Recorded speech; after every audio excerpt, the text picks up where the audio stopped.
চলুন সবাই মিলে। নিত্যানন্দ বলছে ভাই তাহলে তুই এবার বৃন্দাবনে ফিরে চল। কৃষ্ণ বৃন্দাবনে কতদিন ছিলেন? কৃষ্ণ বৃন্দাবনে কতদিন ছিলেন? 11 বৎসর। মন দিয়ে শুনুন এবার। কৃষ্ণ মথুরায় কতদিন ছিলেন? 11 বৎসর। কতদিন হলো? 22। দ্বারকায় কৃষ্ণ কতদিন ছিলেন? এই দেখুন ভজন শেষ আর গল্প দু চারজন শুরু করে দিলেন। একটু চুপ করুন। কৃষ্ণ দ্বারকায় কতদিন ছিলেন? 103 বৎসর। কৃষ্ণ মোট কতদিন বেঁচে ছিলেন? 125 বছর।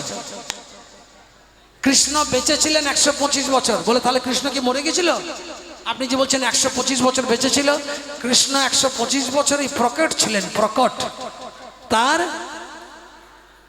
লীলাবসান করেছিলেন।